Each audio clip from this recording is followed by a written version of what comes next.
ನಿಮ್ಮ ಬಿಸ್ನೆಸ್ ಯಾವುದೇ ಇರಲಿ ಅದನ್ನ ಪ್ರಚಾರ ಮಾಡಲು ಸುಮನ್ ಟಿವಿಯಿಂದ ಮಾತ್ರ ಸಾಧ್ಯ. ಕೂಡಲೇ ಕರೆ ಮಾಡಿ.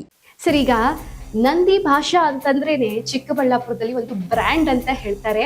ಸೊ ಒಂದು ಸಮುದಾಯಕ್ಕೇನೆ ನೀವು ದಿಕ್ಸೂಚಿಯಾಗಿದ್ದೀರಿ ಈ ದಿನ ಅಂತ ಹೇಳಿದ್ರೆ ತಪ್ಪಾಗಲ್ಲ. ನಿಮ್ಗೆ ಏನ್ ಅನ್ಸುತ್ತೆ ಸರ್ ಇದಕ್ಕೆ? ನೋಡಿ, ನಂದಿ ಭಾಷಾ ಒಂದು ಬ್ರ್ಯಾಂಡ್ ಅನ್ನೋದಕ್ಕೆ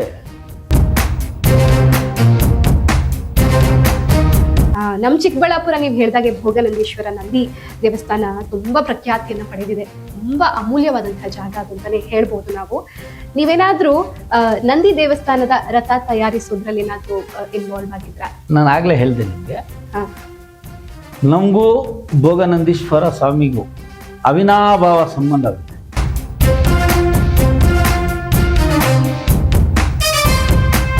1991 ಅಲ್ಲಿ Andhra CM ಆಗಿದ್ದಂತಹ N T Rama Rao ಅವ್ರನ್ನ ನೀವು ಭೇಟಿ ಮಾಡ್ತೀರಿ. ಏನಕ್ಕೆ ಭೇಟಿ ಮಾಡಿದ್ರಿ ಸರ್?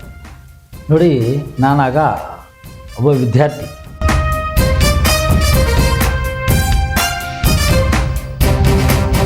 ಸರ್, ನೀವು ಒಂದ್ ಕಡೆ ಬಿಸ್ನೆಸ್ ಮ್ಯಾನ್ ಆಗಿ ಬಿಸ್ನೆಸ್ ನೋಡ್ಕೊಳ್ತಾ ಇದ್ದೀರಿ, ಇನ್ನೊಂದ್ ಕಡೆ ರಿಯಲ್ ಎಸ್ಟೇಟ್ ನೋಡ್ಕೊಳ್ತಾ ಇದ್ದೀರಿ, ಮತ್ತೊಂದ್ ಕಡೆ ಸಮಾಜ ಸೇವೆ ಮಾಡಿ ಒಳ್ಳೆ ಹೆಸರು ತಗೊಳ್ತಾ ಇದ್ದೀರಿ. ಇದೆಲ್ಲದಕ್ಕೂ ಸಮಯ ಎಲ್ಲಿಂದ ಹೊಂದಿಸ್ತಾ ಇದ್ದೀರಿ ಸರ್?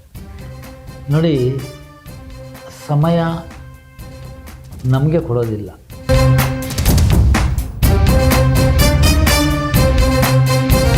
ನೀವು ಜನಸೇವೆ ಮಾಡ್ತಾ ಇದ್ದೀರಿ, ಬಹಳ ಹೆಸರು ಮಾಡಿದ್ದೀರಿ. ಅದರಲ್ಲಿ ಯಾರಾದ್ರೂ ಒಬ್ರು ಇನ್ಸ್ಪಿರೇಷನ್ ಅಂತ ಇದ್ದಾರಾ ಸರ್ ನಿಮಗೆ ಜನಸೇವೆ ಮಾಡೋದಕ್ಕೆ?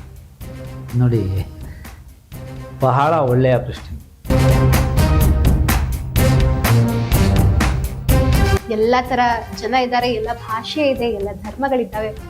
ಒಬ್ರಿಗೊಬ್ರಿಗೆ ಅಷ್ಟೇ ಗೌರವ ಕೂಡ ಇದೆ. We are great. Indians are great. ಎಷ್ಟೊಂದು ಪ್ರಶಸ್ತಿಗಳನ್ನ ಗಳಿಸ್ಕೊಂಡಿದ್ದೀರಿ ಸರ್. ಪ್ರಮುಖವಾಗಿ ಯಾವ್ಯಾವ್ದೆಲ್ಲ ಪ್ರಶಸ್ತಿಗಳು ಸಿಕ್ಕಿದೆ? ನೋಡಿ, ನಾನು ನನ್ನ ಕನ್ನಡ ಪ್ರೇಮ,